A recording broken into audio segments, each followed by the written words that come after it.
8ចំណុចដែលយើងគួរតែរក្សាទុកឲ្យខ្លួនឯងជានិយាយចេញទៅខាងក្រៅពេលខ្លះបងប្អូនទាំងអស់គ្នាមានរឿងសប្បាយចិត្តបងប្អូនទទួលបានជោគជ័យឬក៏បងប្អូនមានរឿងពិបាកចិត្តហើយបងប្អូនចង់ចែកម្លែកជាមួយនឹងអ្នកផ្សេងប៉ុន្តែបងប្អូនដឹងអត់រឿងខ្លះយើងមិនគួរនិយាយប្រាប់អ្នកផ្សេងទេចឹងចំណុចទាំង8ហ្នឹងមានអ្វីខ្លះតោះតាមដានជាមួយខ្ញុំនៅក្នុងវីដេអូនេះទី1ដែលបងប្អូនមិនគួរចែកម្លែកគឺគម្រោងការធំនិងគោលដៅអនាគតហេតុអីបានជាយើងមិនគួរប្រាប់ពីគម្រោងការធំនិងគោលដៅជីវិតរបស់យើងទៅកាន់អ្នកផ្សេងបងប្អូនចែកម្លែកគម្រោងការរបស់យើងឬក៏គោលដៅអនាគតយើងលឿនពេកពេលខ្លះបងប្អូនទទួលបានមកវិញមតិជាច្រើនដែលធ្វើឲ្យយើងបាក់ទឹកចិត្តគេអាចនឹងនិយាយថាអានឹងពិបាកណាស់យើងធ្វើមិនកើតទេមើលសារភាពជាក់ស្ដែងទៅធ្វើមិនរួច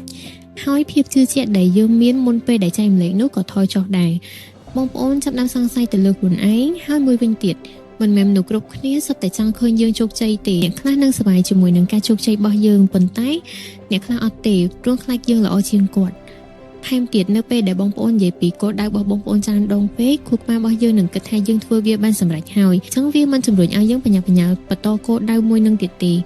ជំនួសឲ្យការនិយាយចេញមកបងប្អូនខិតខំកសាងក្តីសម័យខ្លួនឯងដោយស្ងៀមស្ងាត់ហើយឲ្យអ្នកជុំវិញខ្លួនយើងភ្ញាក់ផ្អើលជាមួយនឹងជោគជ័យនៅពេលដែលយើងធ្វើបានសម្រេចឲ្យគេមើលឃើញនិងដឹងដោយខ្លួនឯងចំណុចទី2គឺសានភាពហិរញ្ញវត្ថុនិងប្រាក់ចំណូលតាក់ទងទៅនឹងប្រាក់ចំណូលប្រកាសហើយពេលដែលជួបជុំគ្នាម្ដងអ្នកស្គាល់យើងចេះតែសួរនាំលេងតែបងប្អូនរឿងប្រាក់ចំណូលនិងសានភាពហិរញ្ញវត្ថុហ្នឹងក៏យើងមិនគួរប្រាប់ទៅអ្នកផ្សេងដែរព្រោះថានៅពេលដែលបងប្អូនប្រាប់ពីចំណូលខ្លួនឯងបើសិនជាបងប្អូនរកបានច្រើនគេអាចនឹងគិតចង់ពឹងពាក់ទៅលើបងប្អូនប៉ុន្តែបើសិនជាបងប្អូនប្រាប់ថារកបានតិចគេអាចនឹងមើលងាយយើងវិញចឹងខ្ញុំមកដឹងទេបងប្អូនបញ្ហាលុយកាក់នឹងគឺជារឿងផ្ទាល់ខ្លួនចឹងបងប្អូនគួរតែរក្សាសម្ងាត់ល្អជាងចំណុចទី3អំពើល្អឬសកម្មភាពសប្បុរសធម៌បងប្អូនដឹងអត់ពេលខ្លះការធ្វើអំពើល្អយើងមិនចាំបាច់ដើរប្រាប់គេឬក៏ចង់ឲ្យគេដឹងឮទេសំខាន់គឺយើងធ្វើចេញពីចិត្តពេលខ្លះយើងបង្ហោះរូបឬក៏យើងប្រាប់គេពីសកម្មភាពសប្បុរសធម៌ដែលយើងធ្វើមិនមែនចង់បានមុខមាត់អីទេគឺគ្រាន់តែចង់ចែកម្លែកឲ្យគ្រប់គ្នាឃើញថាយើងសប្បាយចិត្តនៅពេលដែលយើងបានជួយអ្នកដទៃឲ្យតែបានជួយគេគឺចិត្តយើងសប្បាយបាត់ទៅហើយតែបងប្អូនបើពេលខ្លះយើងដូចជាផ្សព្វផ្សាយខ្លាំងពេកគេអាចនឹងមើលមកយើងថាយើងធ្វើគឺដើម្បីតែចង់បានឈ្មោះទៅវិញចឹងពេលដែលយើងធ្វើអំពើល្អយើងមិនចាំបាច់ប្រាប់គេក៏បានដែរធ្វើអំពើល្អព្រោះតែចិត្តយើងចង់ជួយមិនមែនធ្វើដើម្បីឲ្យគេមើលឃើញទេក្តីសុខពិតមិនមែនសិតនៅត្រង់ថាមានគេសរសើរយើងច្រើនប៉ុណ្ណាទេប៉ុន្តែគឺវាសិតត្រង់ថាពេលដែលយើងជួយគេហើយនៅក្នុងចិត្តយើងមានអារម្មណ៍ថាស្រឡះនិងមានក្តីសុខបំផុតចំណុចទី4ចំនួននឹងបញ្ហានៅក្នុងគ្រួសារគឺជាកន្លែងមួយដែលមានសុវត្ថិភាពបំផុតប៉ុន្តែក៏ជាកន្លែងមួយដែលមានភាពស្មុគស្មាញដែរពេលខ្លះយើងអន់ចិត្តនឹងសាមភាពគ្រួសារបញ្ហាច្រើនពេកយើងក៏ចង់ចែកម្លែកទៅឲ្យអ្នកផ្សេងដោយសារតែយើងគិតថាពេលដែលយើងចែកម្លែកហើយអារម្មណ៍យើងនឹងធូរស្បើយជាងមុនមិនស្មុគស្មាញខ្លាំងពេកពេលខ្លះបញ្ហាគ្រួសារយើងក៏យើងមិនគួរប្រាប់ទៅអ្នកផ្សេងច្រើនពេកដែរយើងគួរតែរក្សាទុកខ្លួនឯងហើយរងមាំឆ្លងកាត់វា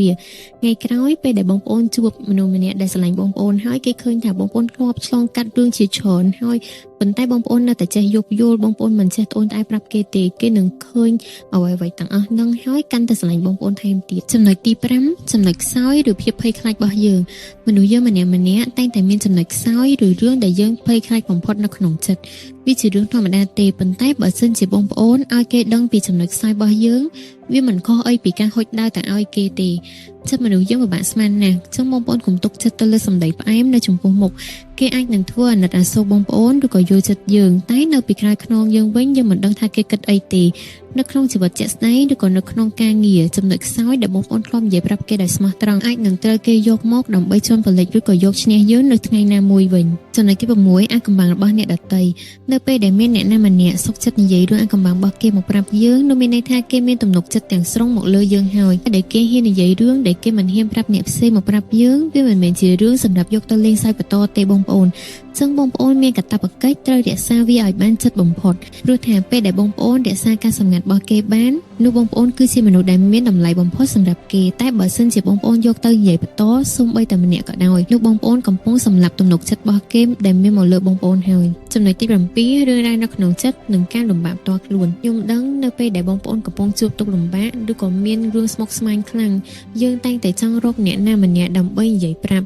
់យើងចង់បង្ហូរវាចេញមកក្រៅឲ្យអស់ព្រោះការលាក់ទុក្ខម្នាក់ឯងវាមិនខុសអីពីការផ្ទុករបស់ធ្ងន់នៅក្នុងចិត្តទេវាជារឿងធម្មតាទេសម្រាប់មនុស្សយើងប៉ុន្តែ តែបងប្អូនទៅដឹងការពិតមួយថាមិនមនុស្សគ្រប់គ្នាដែលយើងនិយាយប្រាប់គេសុទ្ធតែបារម្ភពីយើងពិតប្រាកដទេអ្នកខ្លះស្ដាប់យើងហើយគេទៅនិយាយបន្តអ្នកខ្លះស្ដាប់យើងហើយគេលួចវាម្លែងនៅក្នុងចិត្តគេទៀតរហូតដល់ពេលខ្លះយើងមកអង្គុយស្ដាយក្រោយព្រោះយើងបានយករឿងសំខាន់បំផុតទៅប្រាប់មនុស្សដែលមិនសមនឹងទទួលបានវាទាល់តែសោះព្រោះមិនមែនមនុស្សគ្រប់គ្នាសុទ្ធតែដឹងពីទុក្ខលំបាកដែលបងប្អូនធ្លាប់ឆ្លងកាត់ទេរក្សាវាឲ្យចាំមនុស្សព្រោះការនិយាយខុសមនុស្សគឺប្រៀបដូចជាការបន្ថែមរបួសឲ្យខ្លួនឯងចឹងចំណុចទី8ជំហានបន្ទាប់ដែលយើងនឹងដើរចំណុចនេះអាចជាចំណុចដែលស្តៀងនឹងចំណុចទី1ដែរបងប្អូនប៉ុន្តែវារៀងខុសគ្នាបន្តិច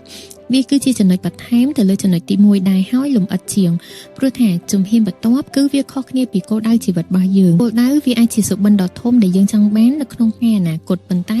ជំហានបន្ទាប់គឺជាអ្វីដែលយើងកំពុងតែត្រៀមហើយធ្វើភ្លាមៗនៅពេលបន្តិចទៀតនេះខ្ញុំបានរៀនមេរៀនមួយថាពេលដែលយើងកាន់តែដើរប្រាប់គេពីអ្វីដែលយើងរៀបនឹងធ្វើគឺរឿងរ៉ាវនឹងវាកាន់តែខូចហើយមនុស្សជុំវិញខ្លួននឹងចាប់ផ្ដើមឲ្យយោបល់ច្រើនពេករហូតដល់ធ្វើឲ្យយើងដែលជាអ្នកធ្វើគឺចាប់ផ្ដើមស្ទាក់ស្ទើរនឹងគិតច្រើនហើយអ្វីដែលខ្លាំងបំផុតនោះគឺពេលខ្លះគេដើរលឿនជាងយើងហើយដណ្ដើមយកឱកាសនោះបាត់ក៏ថាបានដែរចឹងហើយបងប្អូនធ្វើអ្វីដែលខ្លួនឯងត្រូវធ្វើរៀបចំផែនការបានហ្មត់ចត់ចាំឲ្យគេឃើញលទ្ធផលតែម្ដងនៅពេលដែលបងប្អូនសម្រេចរឿងនោះបានជោគជ័យការចែកម្លែករឿងរ៉ាវនៅក្នុងចិត្តជួនកាលវាធ្វើឲ្យយើងមានអារម្មណ៍ថាធូរស្រាលដូចបានទម្លាក់នំចេញពីទ្រូងចឹងប៉ុន្តែបងប្អូនមិនមែនគ្រប់គ្នាសុទ្ធតែចង់ដឹងចង់ឮពីអ្វីដែលយើងឆ្លងកាត់ទេពេលខ្លះយើងនិយាយប្រាប់ខុសមនុស្សវាមិនត្រឹមតែមិនជួយឲ្យយើងធូរចិត្តទេតែវាថែមទាំងបង្កើតជាសម្ពាធធ្វើឲ្យយើងបាត់បង់ថាមពលទៀតផងបងប្អូនអាចសាកប្រើសិភៅកណត្រាឬក៏ app កត់ត្រានៅក្នុងទូរស័ព្ទពេលដែលបងប្អូនចង់បញ្ចេញរឿងរ៉ាវទាំងអស់នៅក្នុងចិត្តចេញមកឲ្យសិភៅនោះរក្សាអាថ៌កំបាំងឬក៏គម្រោងការធំៗនិងក្តីសម័យរបស់បងប្អូនឬក៏ពេលដែលបងប្អូនចង់ចែកម្លែកបងប្អូនគួររើសយកតែមនុស្សដែលបងប្អូនទុកចិត្តបំផុតមនុស្សដែលផ្ដល់តម្លៃនិងត្រេកអរសប្បាយពេលដែលឃើញបងប្អូនជោគជ័យមនុស្សដែលអាចរក្សាការសម្ងាត់របស់បងប្អូនបានពិតប្រាកដអ្វីដែលសំខាន់គឺយើងរៀនអត់ធ្មត់ពេលដែលធ្វើអ្វីមួយដែលមិនចាំបាច់អ្នកណាដឹងក៏បានដែរធ្វើដោយស្ងប់ស្ងាត់ហើយឲ្យជោគជ័យរបស់យើងធ្វើឲ្យគេភ្ញាក់ផ្អើលតែម្ដងនៅពេលដែលបងប្អូនមិនចែកម្លែកប្រាប់មនុស្សគ្រប់គ្នាពីគម្រោងការឬក៏អ្វីដែលយើងកំពុងតែធ្វើបងប្អូននឹងជៀសពីការទទួលមតិពីមនុស្សជុំវិញហើយបងប្អូនមិនសូវមានសម្ពាធច្រើននិងមានសេរីភាពពេញលេញនៅក្នុងការដើរទៅមុខការរក្សាការសម្ងាត់ទៅលើរឿងរ៉ាវមួយចំនួនមិនមែនមានន័យថាយើងធ្វើឲ្យខ្លួនឯងក្លាយជាមនុស្ស introvert នោះទេបងប្អូន